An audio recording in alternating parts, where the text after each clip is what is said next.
Good evening, everyone. My name is Keegan Chetwynd, and I'm the director of the Military Aviation Museum. Thank you all for joining us for another of our Wednesday webinars. This is our second season of webinars this year, and we're really excited tonight to have with us Dr. Catherine Sharp-Landeck. You can see a picture of Kate there on the screen. She's going to be joining us in just a little bit to talk more about the Women Airforce Service Pilots, of course, a program during World War II here in the United States that allowed female civilian aviators to fly and support their country in a time of great need. So Kate is one of the world's leading experts on the Women Air Force Service Pilots and an author who's written extensively about the program. She's also a professor at Texas Women's University, which also happens to be the great repository of WASP artifacts in Texas. Of course, Avenger Field, where the WASP were trained, is also located in Texas. And it's a bastion of incredible research material, photos, and I know that some of that's what we'll be looking at tonight, so that's a great treat for all of us. Kate also has been working on a number of new projects, which she's going to tell us about, and there's a great book out there that will kind of help dig deeper into the WASP story in a way that books really only can. There's only so much we can cover in webinars, no matter how great. So I'll invite her to tell you a little bit more about that during her presentation this evening.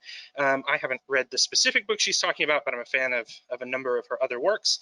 So with all that said, that's probably about enough from me. Kate, are you there? Are you ready? I'm here. Well, why don't you take us on a journey to explore this incredible story that up until recently was perhaps less well known than it should have been. Well, I agree. Well, thanks so much for having me today, Keegan, and I'm so happy to be here with the Military Aviation Museum. I cannot wait to come out to visit you all in person someday and get to see your beautiful warbirds flying. There's so few museums that actually have these flying machines, and I can't wait to come and visit you all in person. But tonight I'm going to talk about the Women Air Force Service Pilots of World War II. I'm going to give kind of a basic history of the women. I suspect that this audience knows a little bit about them already. And then I'll, toss in a little bit of gossip here and there because that's what's so fun about it. But I appreciate you all listening and tuning in on an evening, and I hope you've all survived the hurricane and the rains and things like that. It's hot here in Texas and quite dry, so while I don't envy the hurricane, I envy the rain a little bit. But thanks for being here. Well, my journey with the WASP, and I like talking about this just because their story has become so personal for me to desire to tell their story and to be a part of it all. My journey with the WASP began in June of 1993. That's me there on the left with the big sunglasses. I was just out of college and I was working in Tulsa at Spartan School of Aeronautics. I was not a pilot yet, but I wanted to be. And I was teaching history and government for their associate degree program. And one sunny Saturday, I drove up the road there to Bartlesville, Oklahoma for the Biplane Expo, which was a really nice little fly-in. Hundreds of biplanes came and a group of WASP showed up there, but I didn't know it. I had never heard of them. I had a bachelor's degree in history. I was working at a flight school, and I knew a lot about women in aviation, I thought, but I thought just like everybody else, I thought about Amelia Earhart and the 99s from the 1920s and 30s. I didn't know that women had done these other things. So I was walking around the air show afterwards. I went by myself, which was, for a 23-year-old to do that, it was new to me. I couldn't get anybody to go with me and I wanted to go, so I went. And it gave me such freedom to walk around and do what I wanted to do. And after the air show, I stuck my head in the nose of one of the pit specials that had flown in the air show, was looking in it, and the pilot was kind enough to walk up, and rather than yelling at me for peeking in his airplane, he talked to me about it and about the stunts he had done. And then he pointed over into the shade of the hangar and said, "Well, that's Curtis Pitts over there, and you should go say hello." I couldn't believe it and was shy and didn't think I should. And he said, "No, Curtis is real nice and he'd be happy to hear from you." So since I was alone and had decided to be brave that day, I walked over to the shade of the hangar and said, "Mr. Pitts, you sure do make a neat airplane," with all my great sophistication. And he was the kindest, gentlest man, and laughed and chatted with me about designing his airplane and how much fun it was to come and watch them get flown. And then he turned and he introduced the woman next to him. He said, "Well, this is Carol Bailey Bosca, and she won the National Aerobatic Championship in my second airplane in 1951. And my jaw dropped. I had never heard of women flying in aerobatic championships in 1951. I was stunned.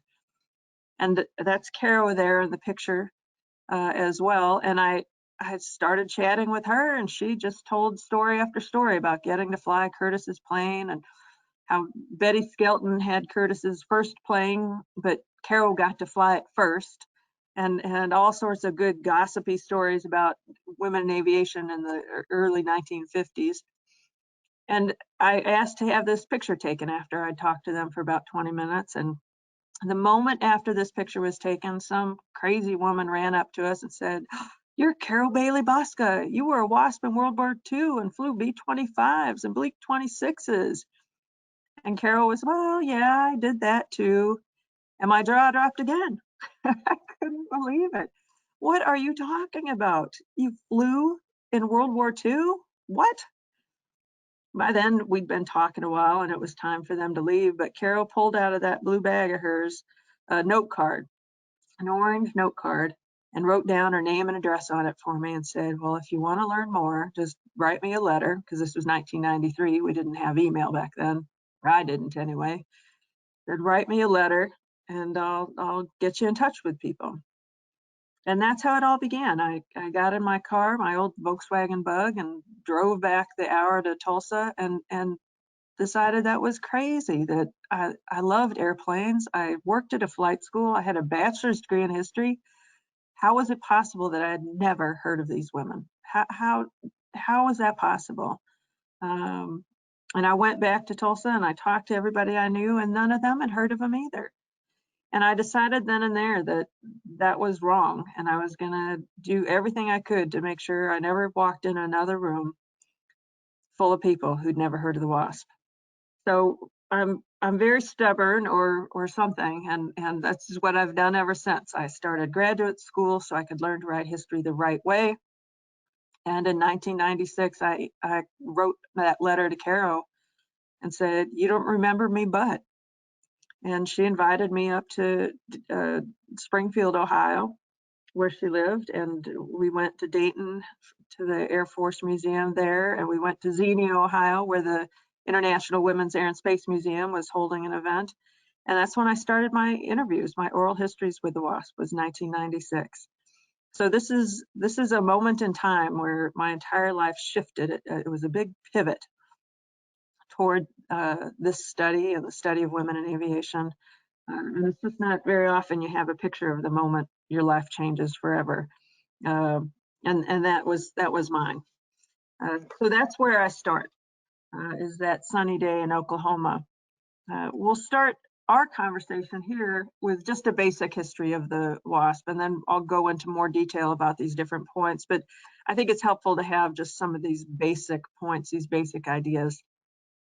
So I think one of the biggest things that people often ask is, why did these women begin? They were all volunteers, as all women veterans are, and they started in September of 1942. But why? Why did the Army Air Forces ask for these women? And the reality is, as many of you already know, that in September of 1942, the war was not going well for the United States. We, of course, had gotten in December of 1941 after Pearl Harbor, but we spent that first year struggling. We didn't have enough men for the infantry or for the air. We didn't have enough supplies for any of them. We just didn't have enough of anything. We were woefully behind. And we struggled, and it's not until the fall of 42 that we even get into North Africa, let alone Europe. So we were struggling, and the Army Air Forces, the leaders of the Army Air Forces had been struggling with how to find more pilots, and they finally, in the fall of 1942, decided to give women a chance, to let women participate, and to, let's try this little experiment and see if women can fly these airplanes. We're not sure they can. We don't know if they're strong enough. We don't know if they're smart enough, but let's give them a chance. So in September 1942, they do. Over the course of this program, of this experiment of women as pilots for the Army Air Forces, you have 25,000 women who apply to be a part of it. 25,000 American women who wanted to fly for their country. And I think that number is significant. Jackie Cochran, who went on to lead the program, she always said that 25,000 women applied. And I kind of thought she had made it up, because Jackie expands on her own story quite a bit and exaggerates things sometimes. But I've seen the letters. I did some research in the National Archives and found the boxes that have all these initial application letters. Some are written on onion skin paper, some are typed neatly, some are, the good old Palmer method of cursive, all asking to be a part of this. What do I need to do? How can I serve my country? Remember, these women all came of age during the golden age of aviation. They grew up loving airplanes. They watched Amelia Earhart. They listened to Charles Lindbergh as he landed in Paris. These women were a part of that generation, and they wanted to try. Right? In the end, you have 1,102 women who earn those silver wings and serve as pilots for the Army Air Forces. Over the course of the 2 years of the program, from September of 42 to December of 44,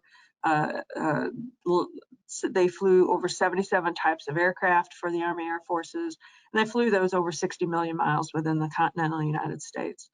So this was a lot of mileage and a lot of work that they did. I'll go into, again, more detail about this, especially the work that they did, but they start ferrying their planes across the country, but they also test flew repaired aircraft. They trained ground and air-to-air gunners, flew non-flying personnel. They did all these different jobs. And I think it's always important to remember that 38 of these women were killed flying for their country, and that's something that we should not forget. Now, the thing about this experiment of women pilots was it was begun in two different parts simultaneously in September of 1942. The first part was formed. They formed these two separate parts simultaneously that were part of the same program, because General Henry Hap Arnold, he didn't want two separate programs. He wanted one. He didn't want to have to take care of two different groups of women pilots. It was all under one heading. So the first group that we often think of, they were called the Women's Auxiliary Ferrying Squadron. And they were led by Nancy Love, who's there on the left.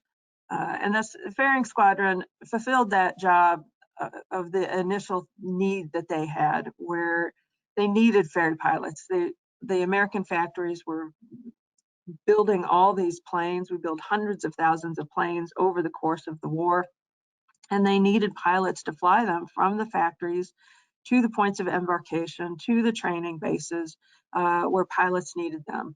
And so they gave women a chance to do this. These women had a lot of flight time.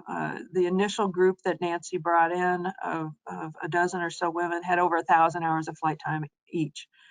The woman on the right there is Teresa James. She'd been a stunt pilot in the years before, a flight instructor as well. And she's kind of one of the lead characters, if you will, in my book. The book is nonfiction history, but I'm telling the story of 1,100 women. You can't tell that well, so I kind of focus on some women who carry us all the way through, and Teresa is one of those women who helps carry us through. But they did all sorts of different jobs. They were highly qualified women pilots. You end up with a group of about 28 who go through this. They were a variety of people. Many of them, like Nancy on the left there, were fairly elite, had their own aircraft and things like that. And then you have some others like Teresa, who, you know, grew up not rich. Teresa's family owned a flower shop, and she fought her way into different training opportunities. She actually applied for a scholarship to the 99s to get some of her flight training, and she worked for a living as a pilot. So it's a wide variety of women, but really a little bit more elite group overall, those initial ones. So these women, what they did, they were brought into the Army Air Forces as civilians initially, with the idea that after 90 days, they would be brought in as second lieutenants. And the Ferrying Division did this with men pilots as well, where they would take a man off the street who had some flight training, give him 90 days of probation and initial training, and then make him a second lieutenant. That was the idea of what they would do with these women as well. Just follow that same pattern with the men. So when these women joined, they expected to be made a part of the military. They fully expected it, and they were treated that way. They marched everywhere. They did everything they were supposed to. Once this program did begin, they got some initial good publicity.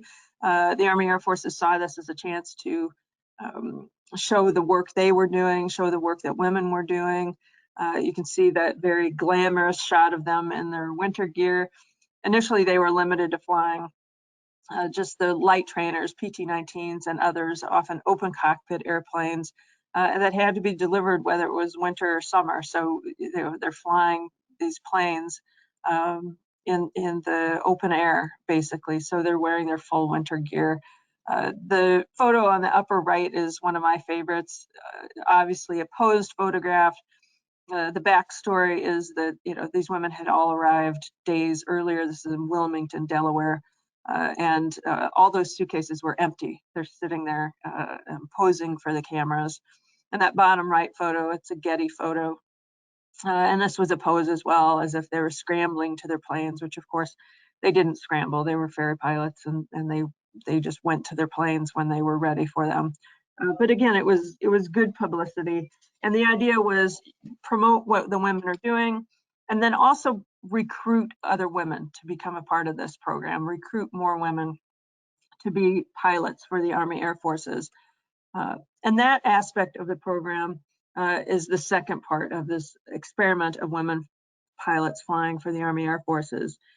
This second part was called the Women's Flying Training Detachment, or WFTD. And it was led by the famous pilot Jacqueline Cochran, who's there on the left. It's one of my very favorite photos of her. She was a very famous air racer pilot in the 1930s. She had her own cosmetics company. She happened to be married to one of the wealthiest men in the world, Floyd Odlum. And she was very determined to have women flying for the Army Air Forces too. She was very patriotic.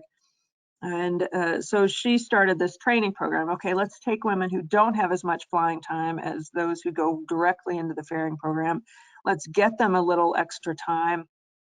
And then we can feed them into the ferrying program. So that was really important. The amount of time that they had when they came in varied dramatically. So the women who were in the first class of trainees for this program had over 250 flight hours. So they had some real experience. They just needed a little bit more so they'd be qualified to fly for the ferrying division. By the end of the program, the last class, the woman on the right is Marty Wvall. She was in the last class. She had 35 hours of flight training when she started.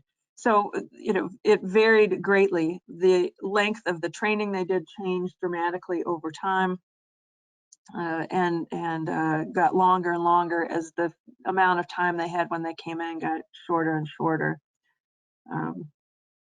Again, you know, over 25,000 women applied for this training program, wanted to be a part of it, wanted to have the chance to fly.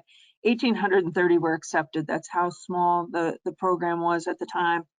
I think one of the interesting things about this group of women is Jackie could really pick whoever she wanted. She could pick the best of the best. When you have that many people apply to something, you can pick whoever you want. And she was very select. 80% of the women had a college education at a time when only 4% of the American female population was college educated. So this is educationally very elite. This was an all-white group. We do know by name of at least 6 Black women who applied who were qualified for the training program but were rejected because of their race. You know, the argument at the time was the military was segregated at the time, and Jackie just didn't know how they would bring Black women in and keep segregated, or if they didn't segregate, how that program would go. A second argument was these women were all supposed to go on and be ferry pilots, and the ferrying division had no Black pilots because there were so many communities that wouldn't house African Americans. They wouldn't allow them in their restaurants and wouldn't allow them in the hotels. And so that was a challenge for ferry pilots as well. So this group did stay white. There were 2 Chinese American women pilots, Hazel Ah-Yang Lee and Maggie G, and a couple of women who were Native Americans. But other than that, it was a very segregated white group. Now, 40% of these women who came through this program had gone through the civilian pilot training program, which is a really terrific program that was put together in the 1939 to 1942. Actually goes on past that, but many were trained through that program. Now, the training changed dramatically over time. It got much longer as time went on, but it always included 2 parts. It included ground school and then flight training. So half of the women's day was in ground school and classes and different things like that, and the other half was actually doing the flying. So you can see this picture on the upper left. These women are in a classroom doing work. They had a wide variety of classes. They had to have math. They had to have engines. They took courses on weather. They took courses on Morse code, which to a woman that I talked to, hated. Whether they're good at it or not, they hated it. And as they got closer to becoming a part of the military, they had to take a whole class on military forms and paperwork and things like that. So they had a lot of class time. And you guys know when it's hot, imagine being in that classroom in the heat of a Texas summer. I just can't imagine what that experience must have been trying to do math when you're that tired and hot. But they also did calisthenics. This was something that patterned what the men were doing as well. This idea of needing to stay fit to be able to fly these airplanes and having a regimented program of calisthenics to keep strong and to keep fit. And fitness was one of the criteria for the women to be admitted to the program. They had to meet certain physical standards, the same physical standards that male pilots had to meet. And they had to continue those standards throughout the program. If they got too overweight or too underweight, they could be dismissed from the program. The second part of the training, and the part they liked the best, of course, was the actual flying. And this is what these women love to do more than anything else. They love to fly. The flight training program had 3 parts: primary, basic, and advanced training. And you graduated through each part of the program with a test flight with an Army check pilot. So the instructors that instructed these women were often civilians who'd been hired to do this job as flight instructors, but then they always had the Army check pilots. So they were following the same syllabus as the male pilots that were going through the training program, the cadets, even though their programs were completely segregated by gender. No men were allowed at Sweetwater, Texas, where they trained at Avenger Field while they were training, other than instructors and things like that. They had a lot of fun. Here's just another picture. If you do get the book, which I hope you will, obviously, but there's a great full-size shot on the inside cover of this woman, Nell Stevenson Bright, and she's just obviously gorgeous and loves flying. My favorite part about this picture, and the reason I show it so often, is she's got open toe sandals. You know, she's going to go flying, and she's got wearing open toe sandals to go do it. But these women were always expected to be ladies. Jackie Cochran had very strict rules about their behavior. It came to be called Cochran's Convent because she didn't want men to come there. When the women first opened there in Sweetwater at Avenger Field, men from nearby airfields found out about it and kept having emergency landings there at Avenger Field to come and see if there really was a airfield full of women pilots. And very quickly that got shut down, where they got in very serious trouble if they landed at Avenger Field without authorization. But they were always expected to behave as ladies. There was no drinking. They followed the Army's demerit guide, so they could lose demerits if they had their radio too loud, if their hair was out of order, just about anything that you can imagine. The demerit book is so strict, and they could be confined to base where they couldn't go into town on the weekend or anything like that. So they lived a strictly military life while they were going through training, even though they were technically civilians. When they finally did get through training and got to graduate, it was a very big deal. Many of these women told me that this was the most significant day of their life, the day that they graduated, the day that they earned those wings. Some of the women said the day they had their children was an exception, that maybe that was a more important day, but not all of them said that. They found that they had worked hard and they had achieved something that they were very proud of as they earned those wings. This is one of my favorite photos. This is a good friend of mine, Scotty Goff. I think it's just, you can see the pride on her face as she's wearing those wings for the first time, and so proud to serve her country and to be a part of something bigger than herself, which is what so many of these women felt. Now, the work that they did once they graduated.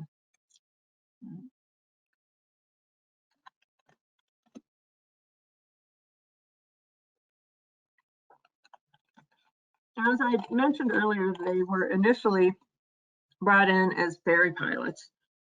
They served at a number of bases. The 5th Ferrying Group from that image was in Dallas, actually at Love Field. If any of you have flown into Love Field, that's home to Southwest Airlines. The 5th Ferrying Group was in Dallas, but they were also in Wilmington, Delaware, Romulus, Michigan, Long Beach, California, and there was actually a kind of a side base in Palm Springs, California, and they served as ferry pilots. And while initially this was the job for the whole group, very quickly it narrowed down to really just the most experienced pilots. And the peak of women serving in the ferrying squadron as ferry pilots was about 300. In reality, even fewer than those were full-time ferry pilots for any duration. And they flew a wide variety of things that needed to be done. They did become experts on the pursuits. This was something that was being built, these pursuit aircraft, obviously like this beautiful P-38. These were being built at an incredible pace as our manufacturing got built up and had an opportunity to grow. And these planes had to be flown. You know, the P-38s were built out in California. You have to get them to the East Coast so they can be pickled and put on boats and shipped across to Europe to fight over there. The P-51s built in Dallas had to go to both coasts and that sort of thing. So this was important to be able to ferry these planes across the country. And these women really became experts in these planes. Of course, they, often were given the plane that they had never flown. They'd get an assignment and go to the factory and be given the papers the specs of, this is your landing speed and that type of thing.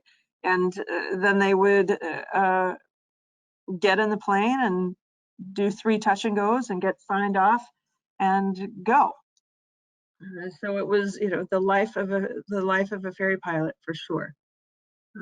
But they were important and they did a great job, and the ferry command absolutely loved them. And you read the reports after the war from the ferrying division, and they couldn't say enough good things about their women pilots. They were dependable and got where they needed to go, and did a great job. Now, very soon, the Army Air Forces realized they had the opportunity to expand the role of the work the women were doing. And honestly, you have a group of women that are coming out of the training that aren't as highly experienced as these women, initial women pilots. But really it was about the idea of expanding the experiment. Let's see what else women can do. Let's see how else we can utilize this new form of, I guess, woman power, if you will. And the first area that they decided to give women a chance to do this was towing targets. And you can see, I love this picture because it's so clear. You've got the plane towing the target behind it, and they were used to train the gunners on the ground, because you've got all these young men who were going to go to war, and shooting down a plane is very different from shooting at ducks. So you had to train the men on the weapons that they were going to use. You had to train them to shoot at an aircraft. So they would often have the men on the ground, and the planes would fly in a very specific route. They used live ammunition. You can see how tattered this target is in this shot. And this was a job that had to be done. There were a lot of men that were doing this job too, but they realized this was work that the women pilots could do. And the whole point of all of this expansion of the work the women were doing, was to give men the opportunity to not be in those jobs, so that the men could go to combat, so the men could go on to jobs that the women weren't being allowed to do. Because the intention of these women pilots wasn't to send them into combat. It was for them to do these other types of jobs. Jacqueline Cochran called them aerial dishwashers, where they did these jobs that had to be done, that nobody particularly wanted to do, but they must be done. And that women were particularly well suited to that type of thing. And that's what Jackie said. So they did this type of thing. They also towed targets behind the bombers, behind B-17s and others, because you had to train the men on the planes, the gunners on the planes, to shoot at the target, because shooting from a moving plane against a moving plane is quite different from shooting at a duck. And so the men would get three rounds of shooting out of the back of the plane before they were sent overseas. So this was a really important opportunity for men to have this type of thing. And they trained the women in these planes. A number of the women were trained as first pilots in the B-17. This is Dawn Seymour and Frances Carey Green, and both trained as first pilots in the B-17. And it was just a really great opportunity for women to do this. I think it's important to recognize that it's about this same time. It's in the summer of 1943, August of 1943, actually, that the jobs are expanded. They had gone through training, they'd been ferrying these planes, and they had this chance to expand the jobs that the women did. And so they needed a new name, right? What had happened before is the women would go through the training.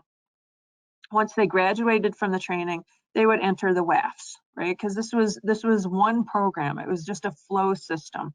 So you have these graduates who become WAFs. And once the jobs expanded, the women who graduated and went into this tow targeting or some of the other work, they needed a different job title. And so this is when they came up with the name, the Women Airforce Service Pilots. So it was a name change. It wasn't a new program. It was just a name change as the program expanded. And the name itself was based on men's jobs who were doing the same work, right? Men who were working for the Army Air Forces were brought in as civilians and then became second lieutenants as service pilots. So they brought the women in with the intention to do the same thing, and they called them women service pilots because Jackie Cochran wanted to keep the women segregated and maintain their virtue and Jackie's control. And then they added the Air Force, it would seem, because General Arnold really liked nice acronyms, and he didn't want them to be WISP. And so they added the Air Force so that they would be WASP. And it's important to recognize today we often hear WASP and think white Anglo-Saxon Protestant, and that term didn't come out until the 1950s.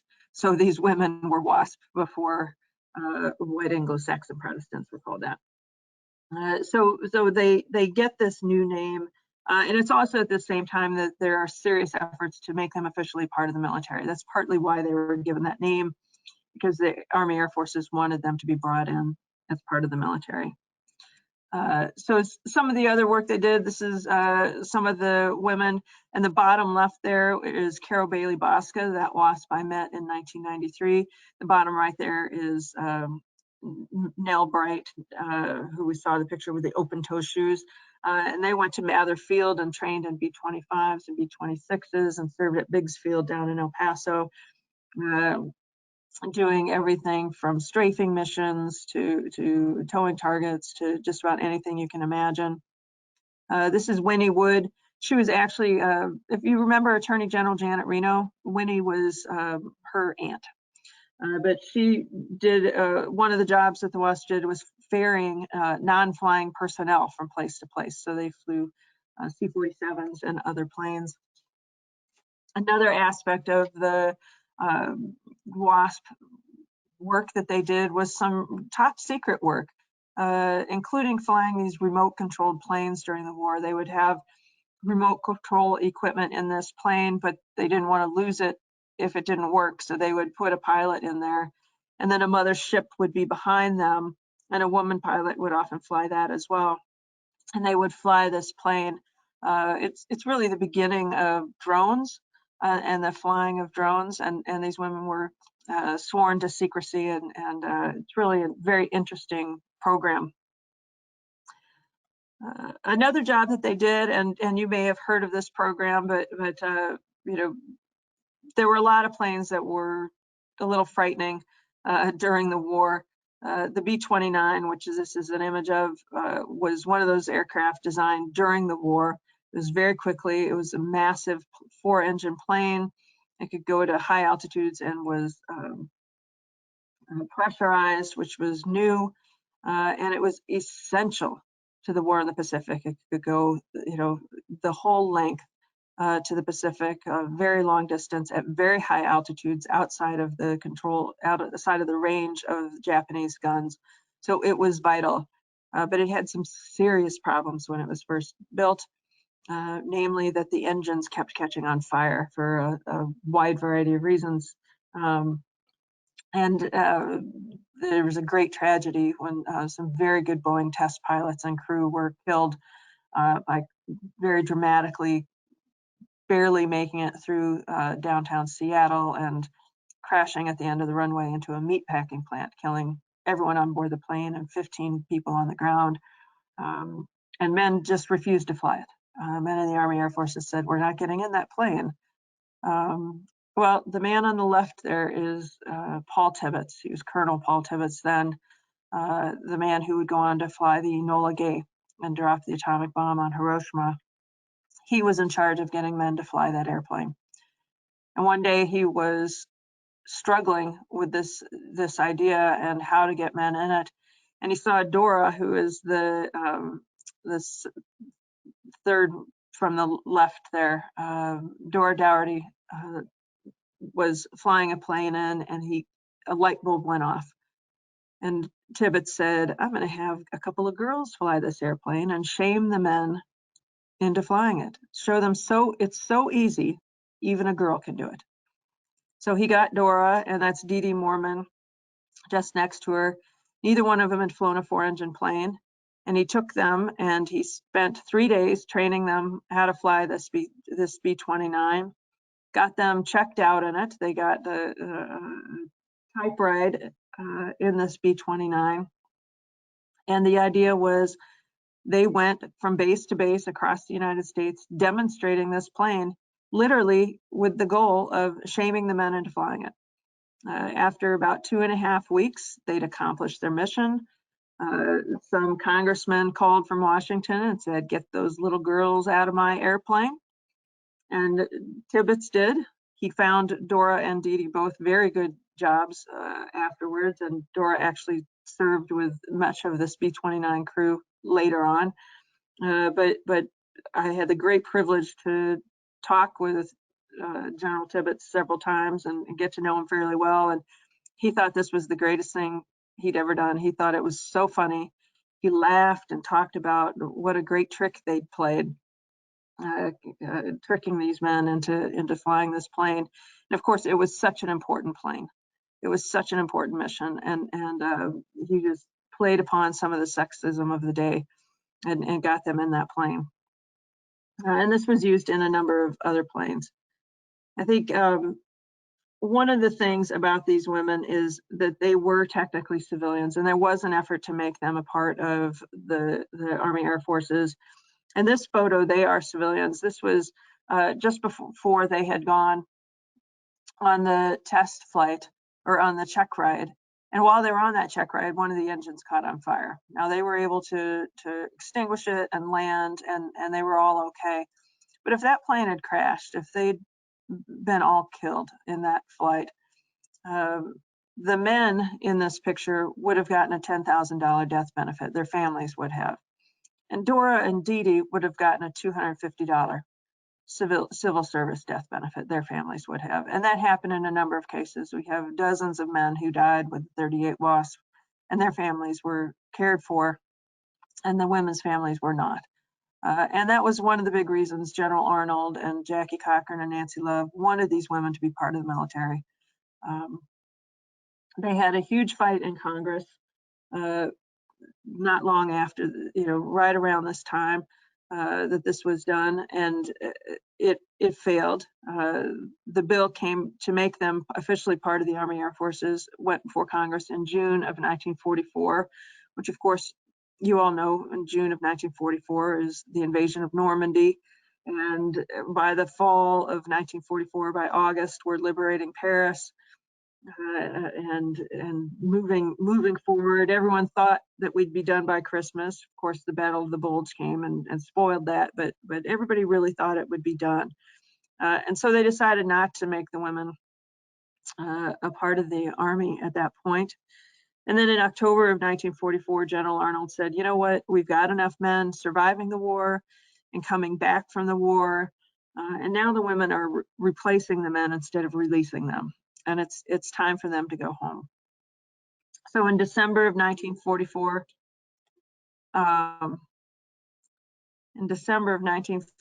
these women were sent home. Excuse me, my screen is not happy with me. There we go. In December of 1944, these women were sent home. On December 20th, they had flown those 60 million miles. They had flown as ferry pilots. They had flown in all these different jobs. And it was very disconcerting to them because it was in the middle of the Battle of the Bulge. The war was far from over, and they were being told they were no longer needed, despite the work that was left to be done. Some of the women had great parties and farewells. Some had full reviews from their bases. Some of the women got barely a goodbye. Some of the women got a ride home.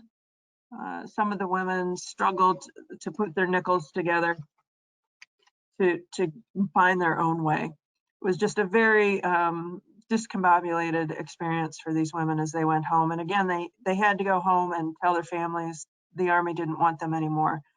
Many of them were very depressed and just didn't know what to do with themselves. Now, some of the women got married. right? On the far right there is Caro, that first woman I met, and had weddings while they were still in their uniforms. Here's Dee Dee Mormon, who flew the V-29, and this is her new co-pilot for life. So some of them got married right away and moved on to their lives. Others looked for jobs as pilots immediately after the WASP were disbanded, and then in the years right after the war. But there's simply too many male pilots coming home. And, you know, if you follow the aviation industry, you know it's hot and cold. And if there are lots of pilots available, the airlines are going to choose who they want. And they did not choose women. B. Haydu, who's there in the middle with the puppy on her lap, said she never heard no said so many different ways. And so she found other ways to do it. She became a Cessna aircraft dealer and sold Cessna airplanes, and then used her earnings and donated one of her Cessnas to a flight school and became a full partner in the flight school. That was here. Others found different work, you know, flying, skywriting, and different things like that. You can see she's in her WASP uniform there. Others owned their own fixed base operations, their FBOs, doing those sorts of things. Others were young and single. That's Carol Bailey in the top right of the car with that smug look on her face. And they created what they called WASP nests. All over the country, they'd rent homes, and a group of them would all live together and talk airplanes as they tried to find their way in different jobs. This is Caddy Landry Steele. She and Caro and some others joined the Just Bristow Air Show and had different acts. Caddy had one of the comic acts. This is one of my all-time post-war pictures. This is Caddy Landry doing a JATO take at a jet-assisted takeoff in I think it's a Waco in the late 1940s. Others, this is Caro. In 1951, she went up and went to something like 30,000 feet in a Piper Super Cub. That's William Piper there congratulating her. And then on the same day, she flew in that Curtis Pitts special that we talked about at the very beginning of the talk, winning that National Aerobatic Championship. Other women did air racing. That's Betty Gillies, who is a famous pilot and one of the first women who was a part of the WASP. Did air racing, whether it was Powder Puff Derby, and winning big trophies for international races as well. Jackie Cochran went on and became the first woman to break the speed of sound. She flew this F-104 with to history. Right. And then in the post-war years, they finally realized in the late 1960s and especially early 1970s that they'd been forgotten, that people didn't know they existed anymore, and they decided to fight for their recognition as veterans. So this is them. They were fighting throughout the 1970s to gain that recognition as the veterans that they believed that they were. This is a petition they gathered signatures of people across the country who supported their efforts. You know, this is the old-fashioned petition. One of the women went and sat outside a movie theater called Star Wars and gathered hundreds and hundreds of signatures while she wore her uniform, and the people waited in line. Finally, in 1977, they were recognized as veterans of World War II for the purposes of the Veterans Administration. You can see to the second to the left on the bottom with the white shoes is Dora, who had flown the B-29 during the war. After they gained that recognition in the 1970s, they started telling their own story. They began going to Oshkosh, to EAA up at Oshkosh in the early 1990s. And we would have, this is where I met most of the WASP that I knew, and we would have 30, 40 WASP there every year. They stay at the Jesuit Retreat House just there on the lake right across from the seaplane base, if you've ever been out there. They just had a great time at Oshkosh. That's Caro there on the far right of that picture.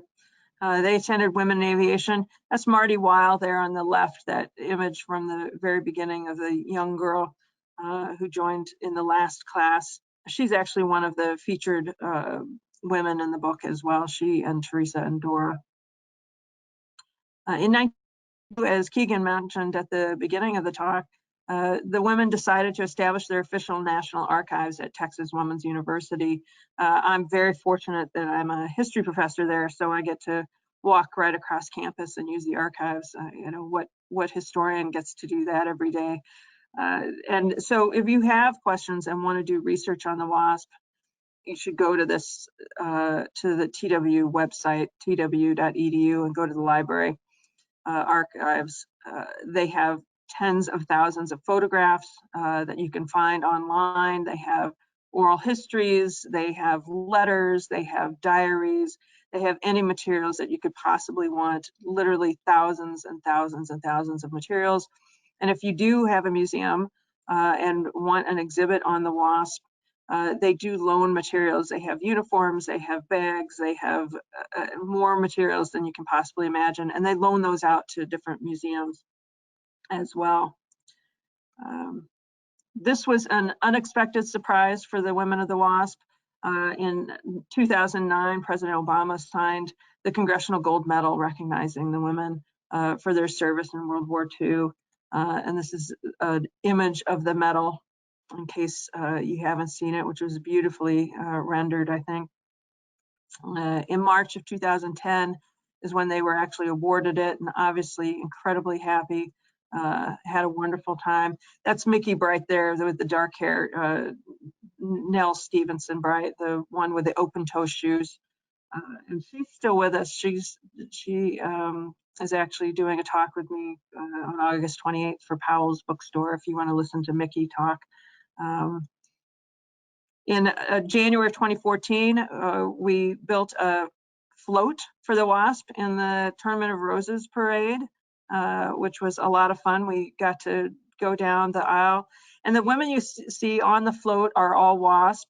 The women you see walking alongside the float are their legacy. On the left there, we have women who were among the very first women in the 1970s to earn those naval aviator wings. We have Air Force pilots from the 1970s and 80s. And then on the other side, all the way down, so we have airline pilots, and we had a woman who had just returned from flying in Iraq. So, you know, they marched alongside this float to kind of recognize and honor the women and the legacy that they had. This was 2016, and this is actually where I end the book. You know, when you work on a book for so many years, you struggle with where to stop it. And I'm afraid a cemetery was where it finally ended. Elaine Harmon, who was actually my first oral history, died and wanted to be placed in Arlington National Cemetery. It's a long story, but Arlington refused, and Elaine's family fought. And we were finally able to lay her to rest in Arlington National Cemetery. I've actually written a couple of articles for the Atlantic magazine. If you want to look that up, you can learn more about that. This is my favorite photo. This is at Oshkosh. This is looking over Lake Winnebago. You can see the seaplane flying, and this is after a long day at the air show, telling their story, a group of WASPs sitting with their cocktails in the sunset. And enjoying one another and swapping hangar stories, and it was just a very good time, right?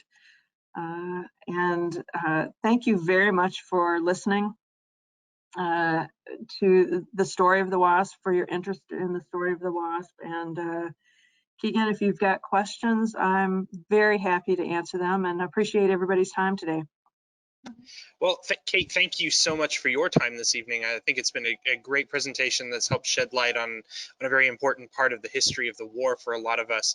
I'll help you with another shameless plug here, which is that the book is no doubt great. You've just got access to a depth of resources and oral histories from your commitment to sharing this story that's unequaled across the world of aviation authors. So folks, you will get a follow-up email after this webinar, as you always do, that includes a link with a recommended place to purchase the book. But in the meantime, if you just can't wait, as Kate has indicated here, it's available anywhere books are sold, be it Amazon, Barnes & Noble, or if you want to support a local bookstore, I'm sure they either have it or could order it in for you. So Kate, thank you so much for the presentation. You're right, we do have a bunch of questions here, but I wanted to second one other thing you had mentioned, which was TWU's archives. Even the online resources are very user-friendly, very searchable. I know that different projects that I've worked on with you guys in the past, the first port of call has always been TWU's archival special collections website, because you can actually look at the pictures and read the transcripts of different oral histories and things like that. And that is in and of itself to be commended, because a lot of times you can find these great repositories that just aren't searchable, and that's definitely not the case with this collection. So anyone with even a passing interest should check out that tool. The first question we've got for you here, Kate, is did programs like this exist for women pilots in other countries during the war? I think that's a great question, and I really have worked to kind of put the WASP into global context. You know, we were in such a different position from the rest of the world during the war because we were not being attacked. We have some exceptions out on the West Coast, of course, and Pearl Harbor, obviously, but we were really in a very unique position in that way. You have women who were flying in combat for the Soviet Union, of course, and they were a very important part and in a completely different position than others. And then you actually have a group of women flying in England. They were part of the Air Transport Auxiliary, which was an auxiliary of the Royal Air Force. And you have several hundred women who flew for them as pilots, as ferry pilots. And you actually have a number of American women who go over and fly with them. Jackie Cochran took some, and others went later on their own. And so, you know, they were in a different position, but very similar in that they were doing the training. It wasn't where the WASP were doing a vast variety of jobs and kind of seen as an experiment to do all these different jobs. The women in the Air Transport Auxiliary were ferry pilots. That's what they did. They ferried the planes where they needed to go during the war, and even once the invasion had been successful, they flew across the channel into France. You know, there were some women who flew in Germany, but very limited and not in an organized fashion like this. So this massive training of 1,800 women was pretty exclusive to the United States. And again, I think that's because of our special position in the world during the war. So you mentioned the Air Transport Auxiliary, that they actually did on occasion fly aircraft across the oceans, whereas the WASP didn't. They were kept kind of in the contiguous United States. Why was that? Right. Well, the Air Transport Auxiliary flew across the English Channel, not an ocean.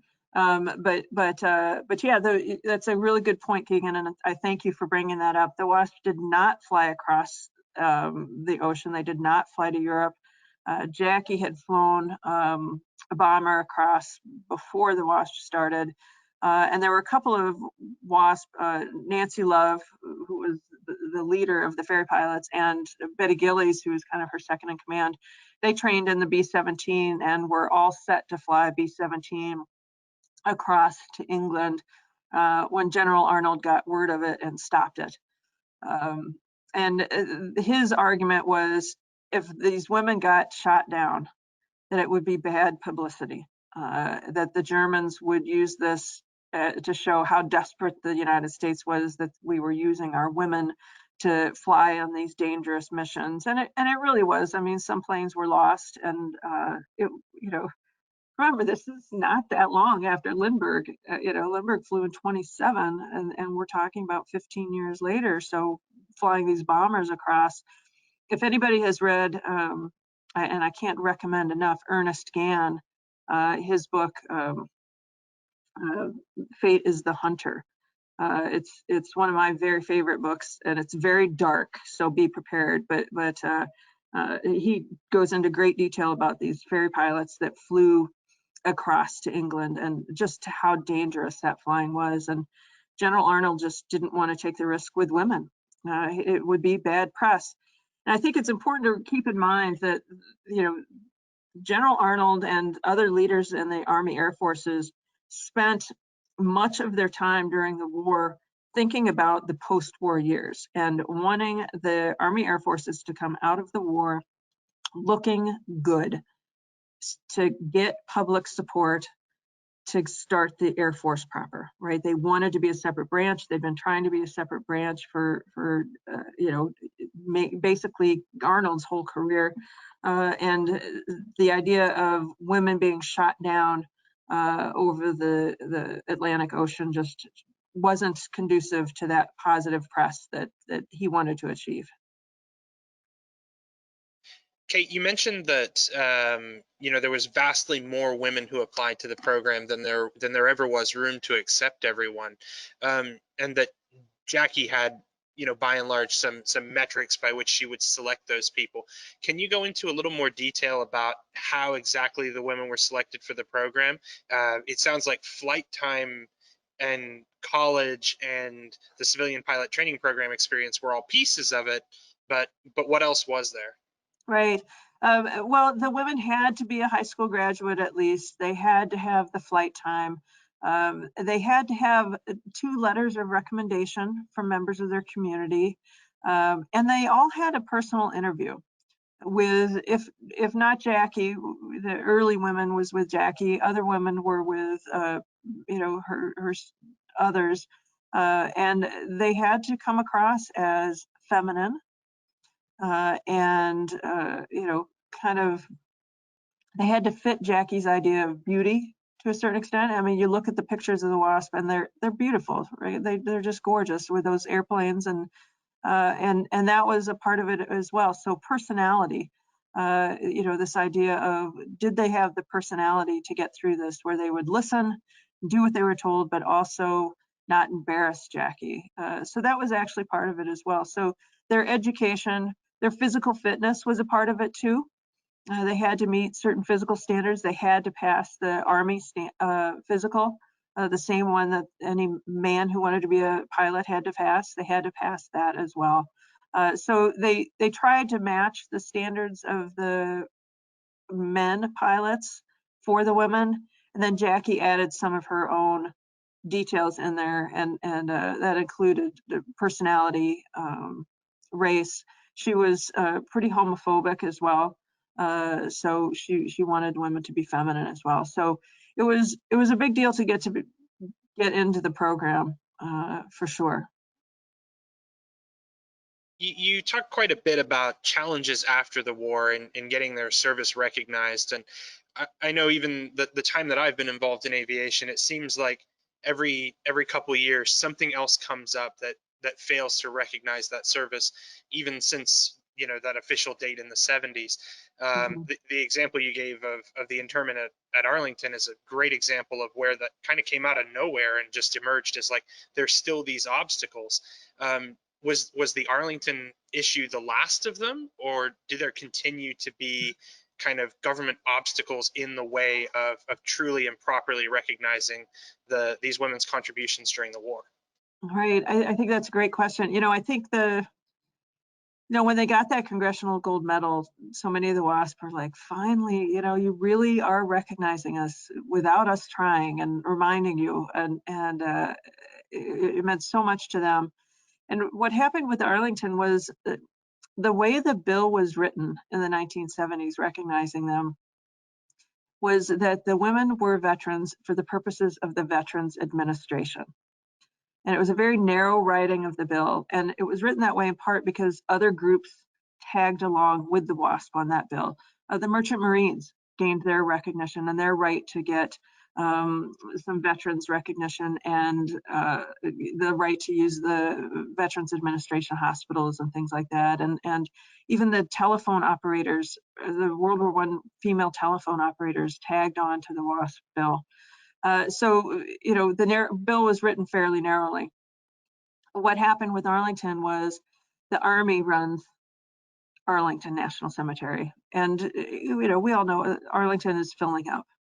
And so that was a place where they could draw the line, as anybody under that bill can't be at Arlington anymore. And WASP had been buried there before. They'd been interred there before.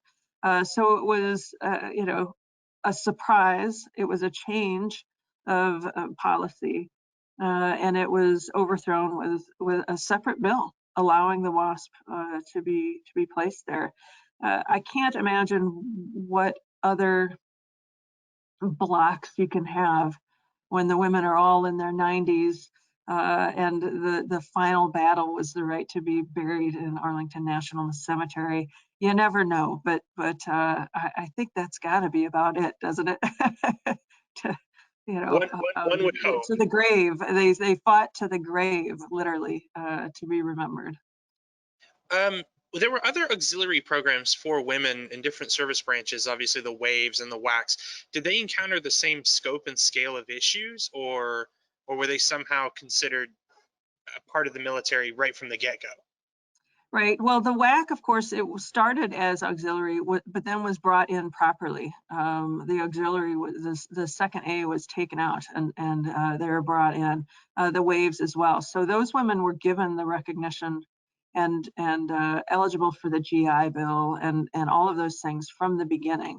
The WASP are really the kind of the odd ducks, and that's a big question, is why, and I do explore that issue a lot in the book of what decisions were made that made them stay in that status, and was the special reality of aviation, it's kind of a macho field. Even today, only 7% of all pilots are in the United States are women.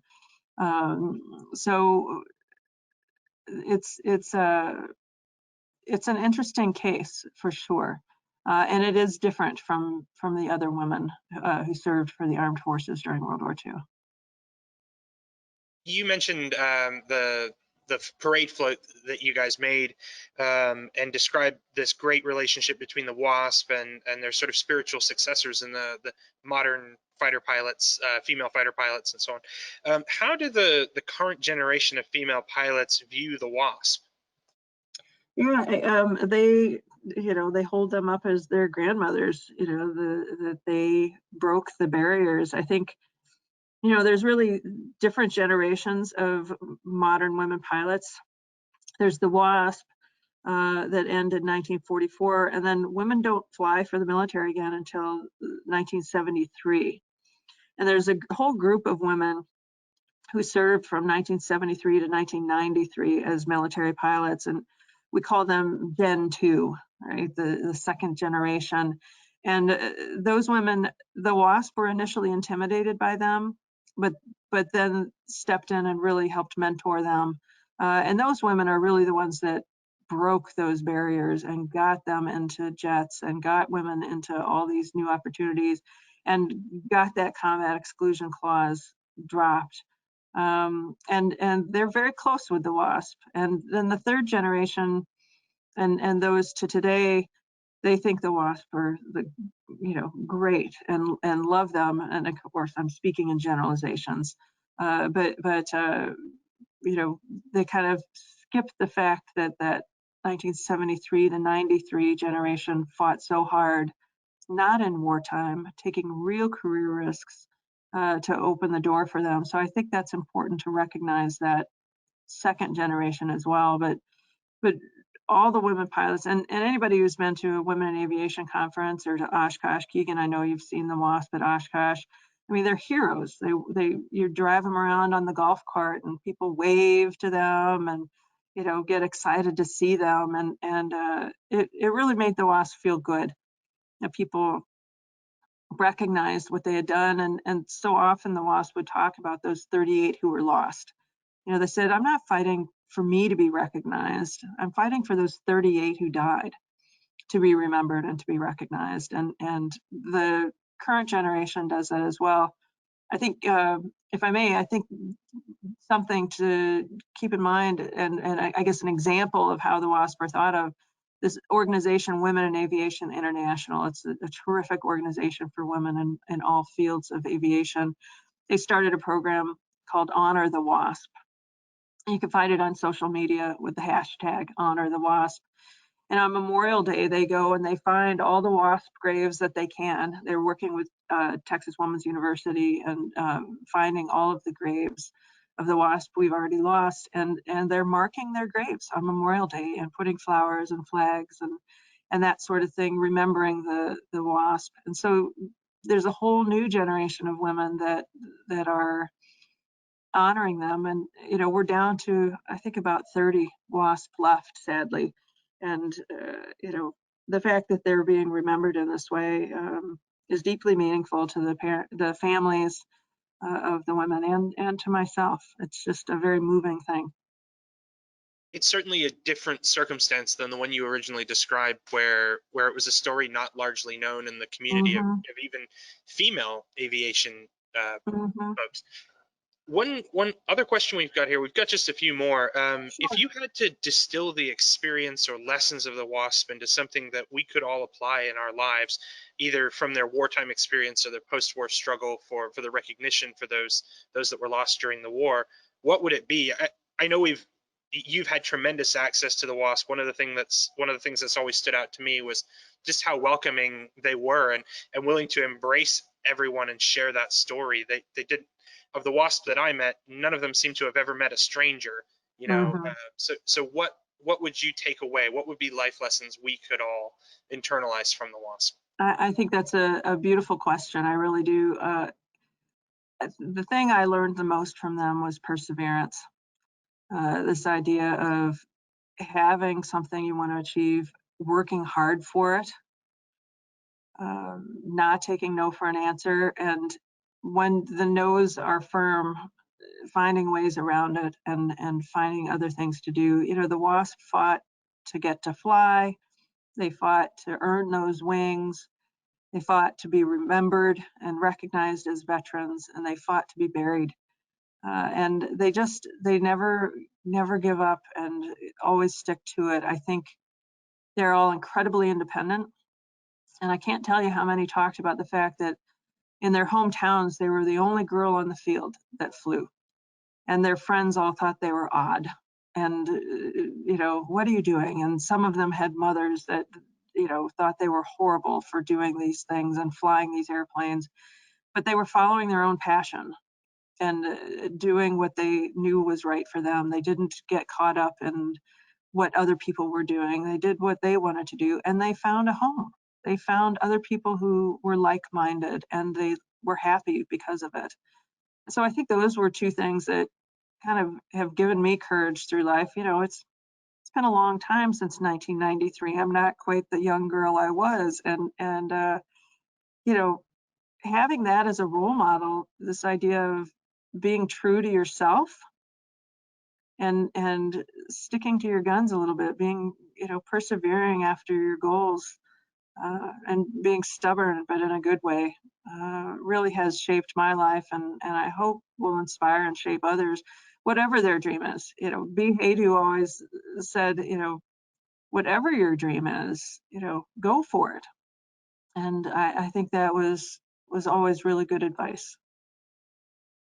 I know that I personally feel fortunate and better for having known them and learned from that life experience. We've got a couple questions here about interesting sort of glossary terms for the WASP. Can you tell us what a zoot suit was? A zoot suit.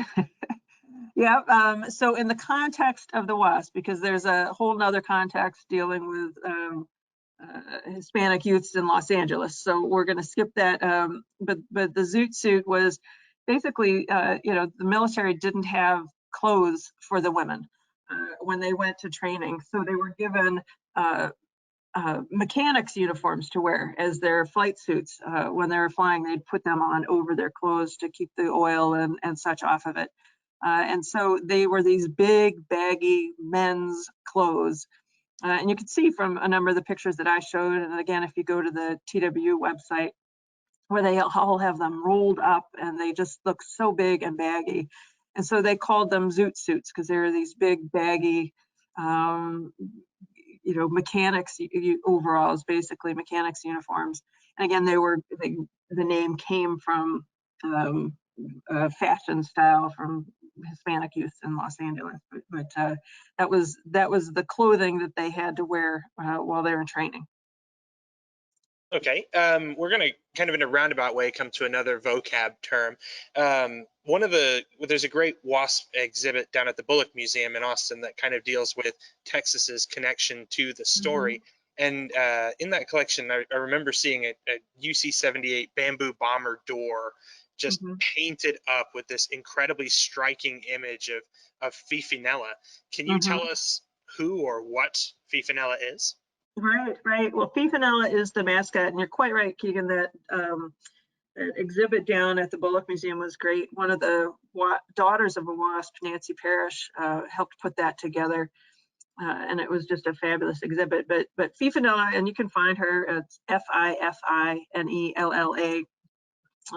Fifinella was designed by Roald Dahl, Dahl, the author of Charlie and the Chocolate Factory and James and the Giant Peach and Matilda and all of those great books. And he had written a book called Gremlins. And gremlins were little creatures who sabotaged planes and things like that. And Fifinellas were the female versions.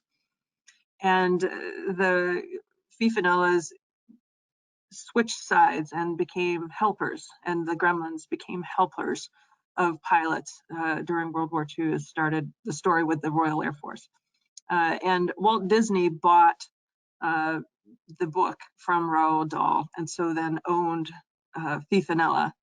And the WASP wrote to him, members of the first class of trainees wrote to Walt Disney because he'd been designing and giving these mascots to different groups across the war. And they wrote to Disney and said, hey, can we have one too? And he sent them Fifinella and gave the WASP the right to use Fifinella all throughout the war. So Fifi became their great mascot during the war. She's quite lovely and a great flyer herself. I think for those who are looking carefully at the pictures, she's painted on the side of Lady Bird, the B-29. That's quite right. That's that you showed earlier.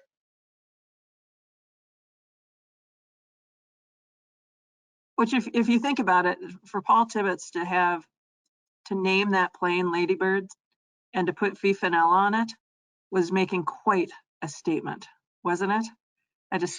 He was so funny. He loved Dee Dee and Dora, and he loved the work that they did. And I got to know him in the 1990s. I had several opportunities to spend time with him, and man, he told some funny stories and just loved them. And for him to put Fifinella on that plane, I thought was pretty bold. It certainly served his purpose, although we may look today through the kind of lens back at history and say, like, was it the best thing to do to use women as a device to shame those men?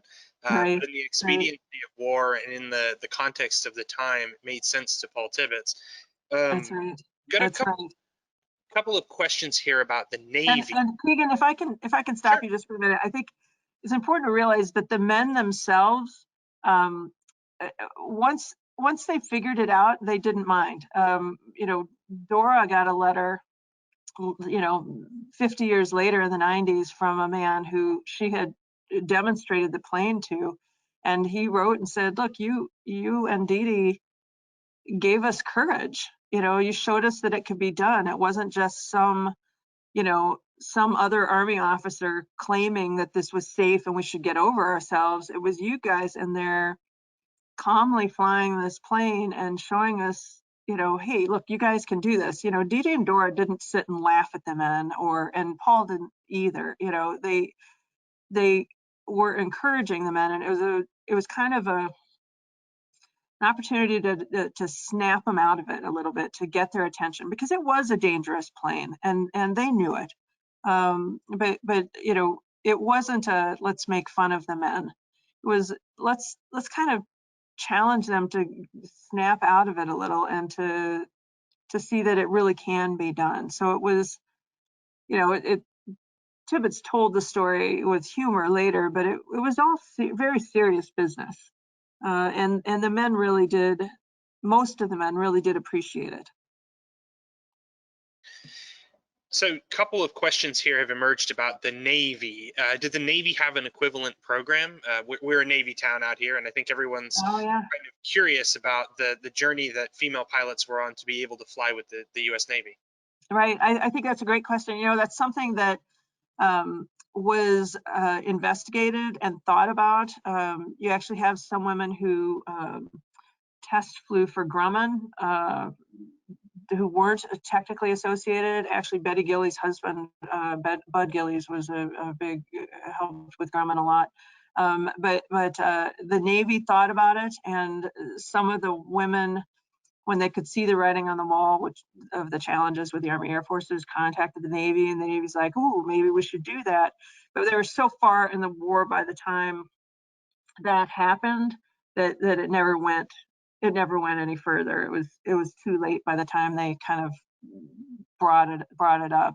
And of course, the Navy led the way with women pilots in the 1970s. You know, you've got the Army with a few helicopter pilots, but the Navy was a great leader in bringing women in aviation in as Navy pilots in 1973 and beyond.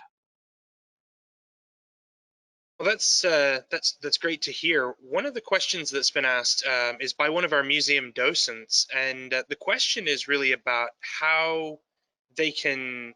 Have you got any pointers or pitfalls for them to avoid in sharing the story of the WASP while looking at the aircraft in our collection? Mm-hmm.